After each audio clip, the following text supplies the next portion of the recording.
outside is not that cold, and if you take my hand, I'll walk with you to Georgia. Hello, everyone, and welcome back to Country with Celine. I am your host, Celine Tremarky, and on today's show, we welcome Canadian country singer Adam Cousins. I'll gas my own man Chevy. You call me when you're ready. I'm on my way to you. I can see the dust through the rear view. You're my only rock steady.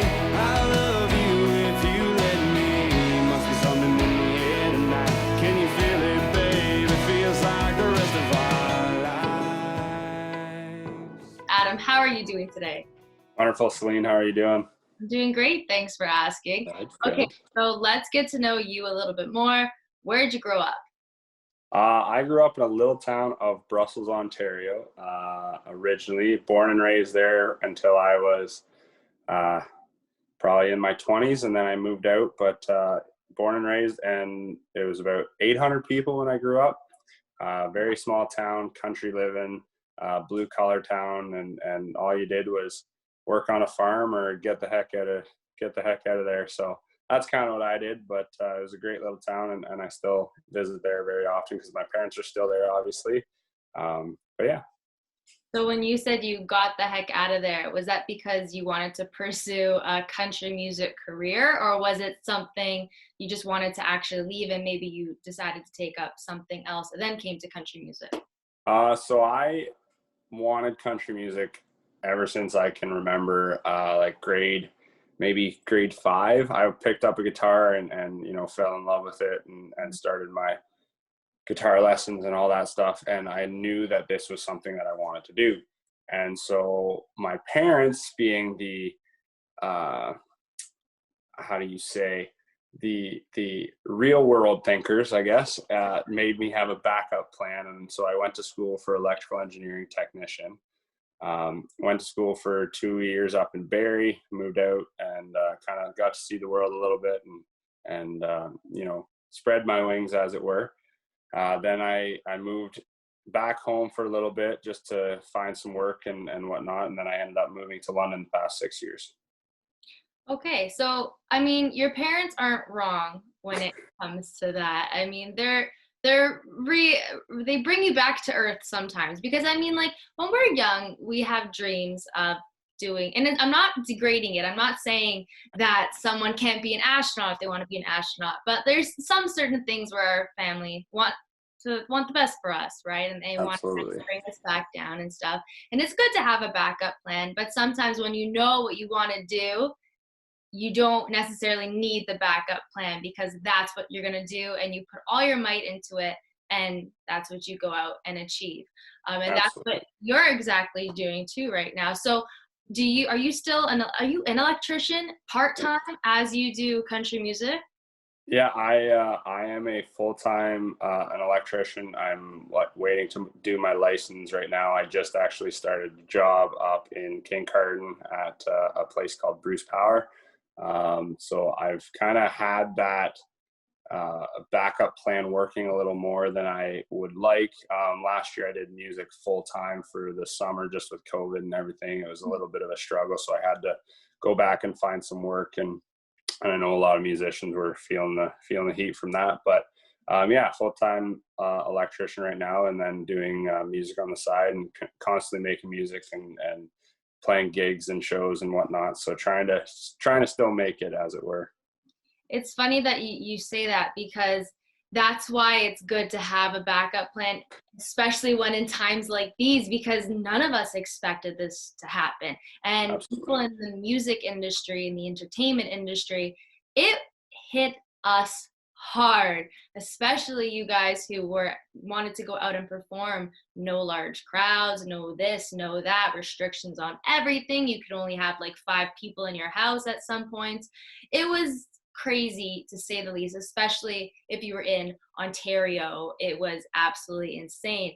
But so what kept you busy during those 2 years? I mean, the whole gigging and playing shows was like the big thing for me, and what I was trying to do and grow my fan base. But I was able to get in the studio and work start to finish on a full project without having to worry about the 9 to 5 job and to worry about going to play shows and whatever, and just put 100% of my heart and soul into the project, which I think helped dramatically in the writing aspect of it, just because you were able to write with anybody and you were able to write the best songs and you were able to reach out to more people. And then working with my producer, Sean Moore, and kind of working through it with him was absolutely incredible, and was able to get the best product, I think.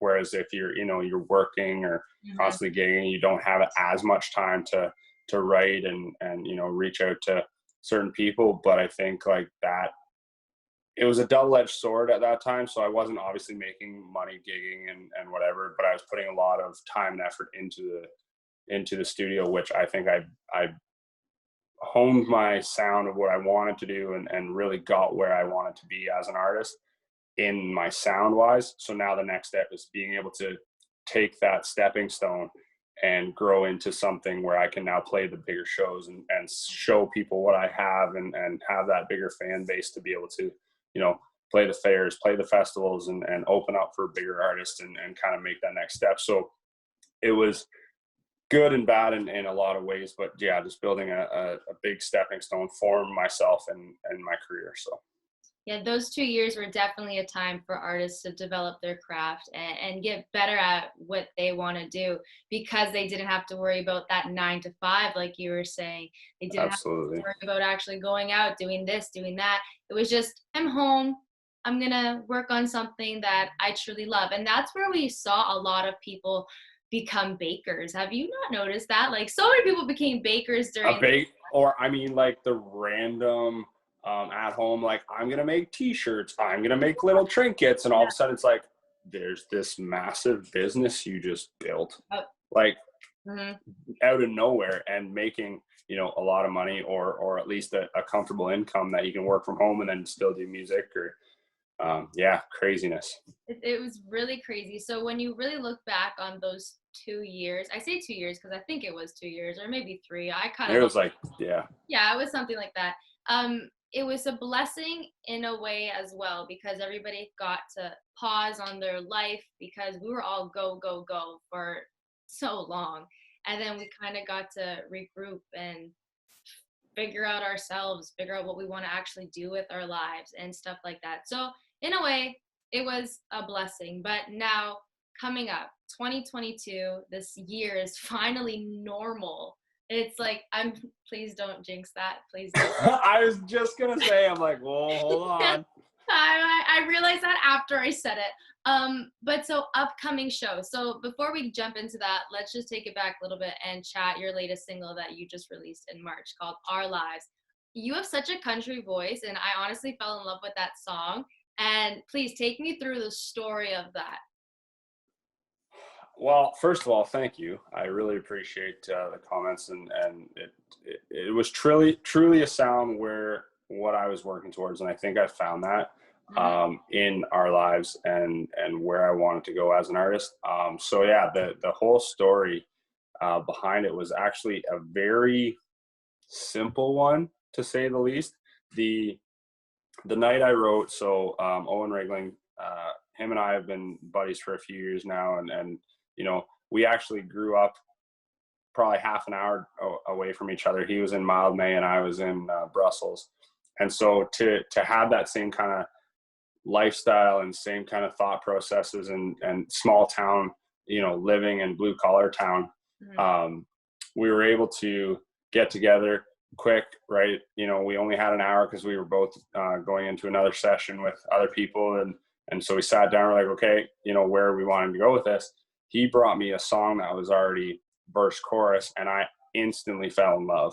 I was like, this song is killer. It needs to be recorded. Like, we need to do something with this.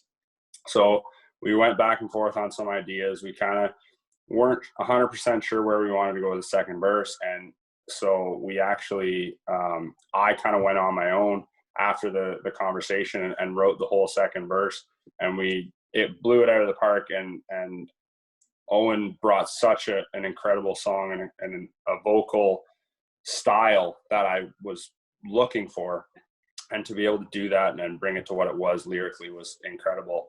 And then to be able to record it with Sean and the session guys, Junior Rigging and Stu Weinberg and all the guys at Catherine North. And it was just an incredible experience. And so the beginning was very simple, but the process of like the production wise was super lengthy. We were very technical with it. We wanted to work out everything in a process so that everything kind of meshed well together, that we weren't just be like, okay, we're going hard on the drums and guitars, but then we got to like put a little salt and pepper, a little fairy dust on top of it. But it was very meticulous, but we wanted it to be as good as possible. And I think we hit the nail on the head with what we were trying to achieve as a team and work together. It was absolutely incredible. Love the style, love the song. And then, of course, we did the music video for it. The music video turned out absolutely amazing, breathtaking. Couldn't have done a better job with my buddy Derek Lamoureux and Fong Tran. We went through the process of, okay, where's the story going? What do we want to do with it? And my friends from London, they actually jumped on board as actors in it.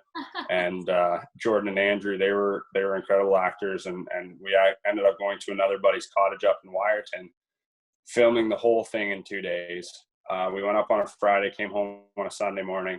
And so Saturday was sunshine, beautiful snow, blankets, like snow blanket everywhere. Everything was white, cabin, perfect, picturesque, right?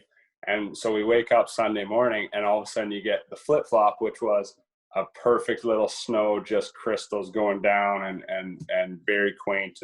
And to have the cabin out in the woods was incredible. So we really wanted that story to show and a true love story of when we were young and falling in love first, or, you know, finding your true love, because everybody does that. Everybody wants that.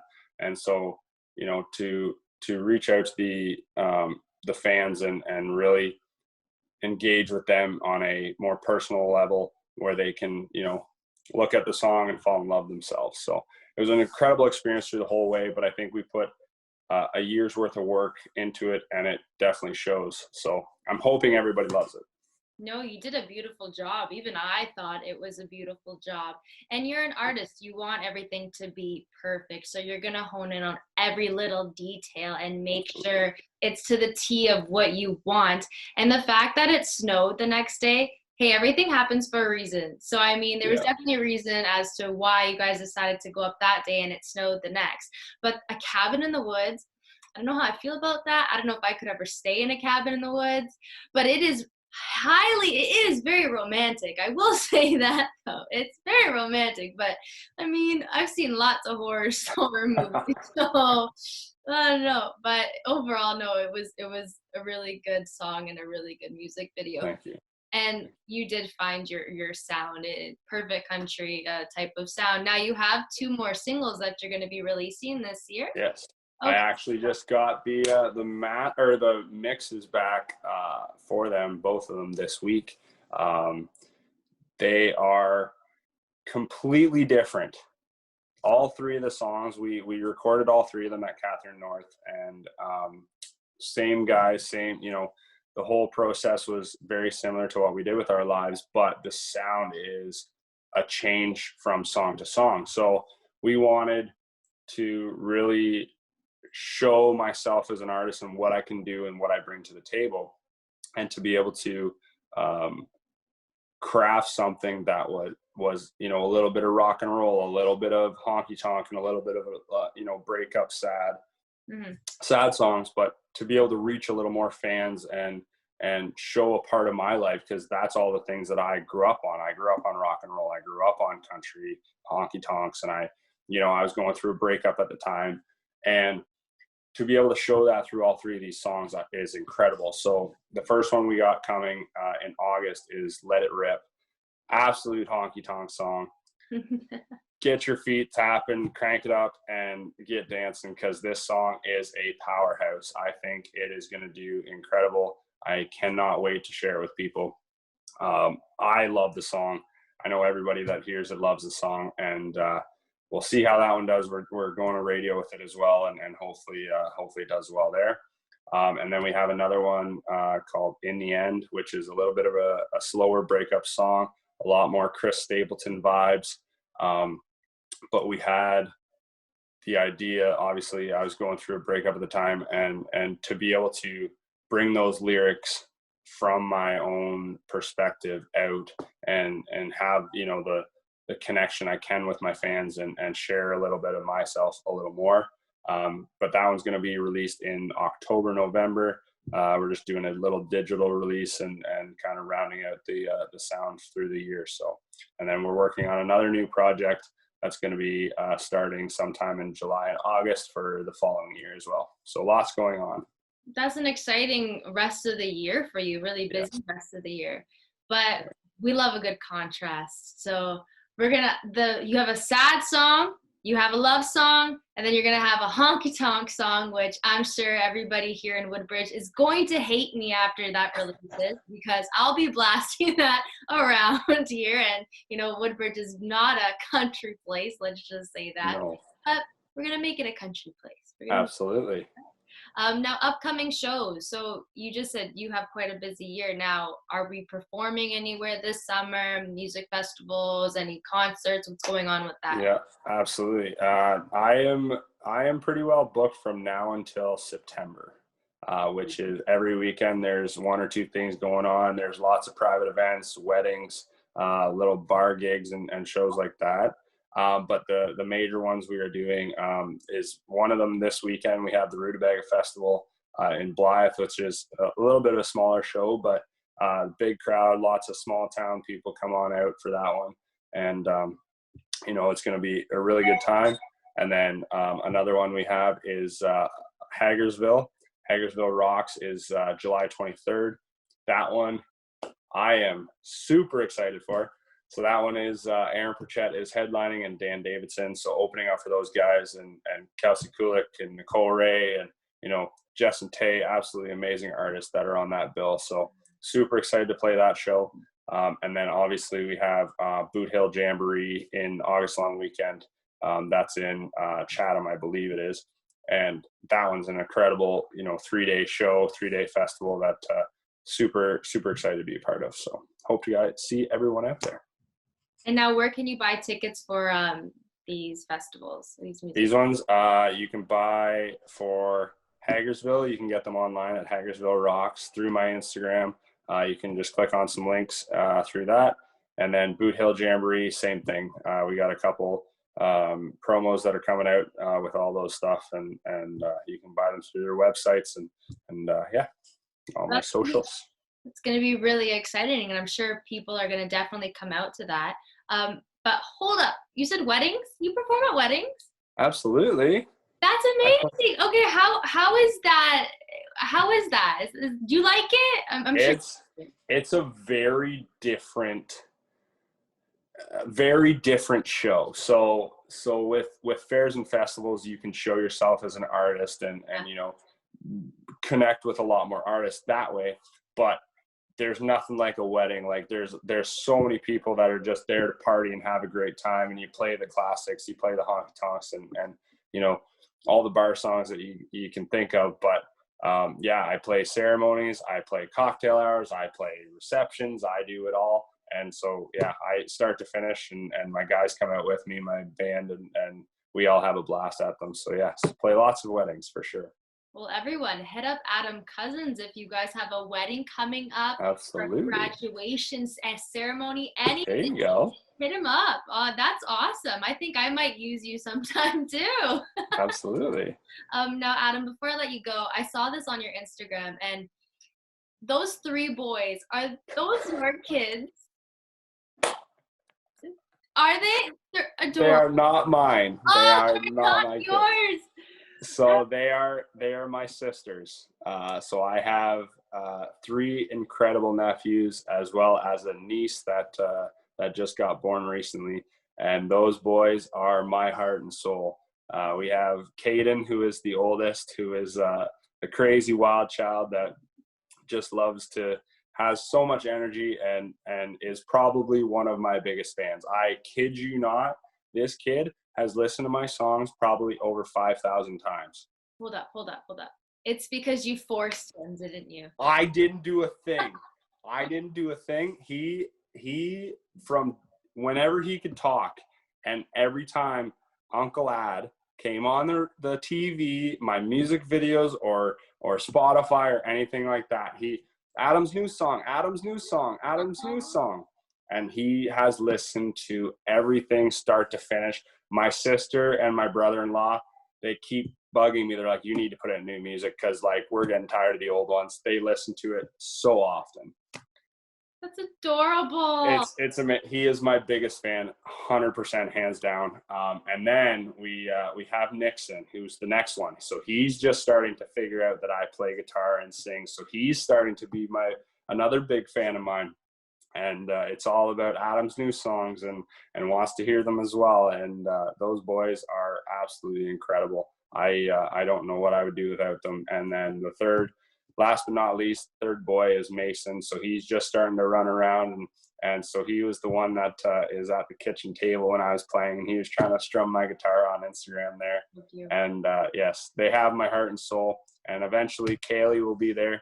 She is the first niece of the family, and she will be hopefully another big fan of mine. So maybe you're influencing all country singers. You never know. Absolutely.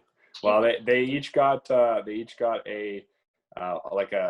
play guitar for Christmas, and they just run around banging on it and trying to sing Uncle Ad. So that's how it starts. That's how it starts. Absolutely. Yeah. Well, Adam, you have a very exciting year ahead of you and a very busy summer, which if you guys want to go out to see him perform, go on his website, go on his Instagram. He has the link in his bio, and you can go and find tickets and buy tickets to his concerts. I just gotta, hold on. There we go. I'm going to cut this part out. I just got a notification saying this video is going to end. Sorry. It's all good. No, it's all good.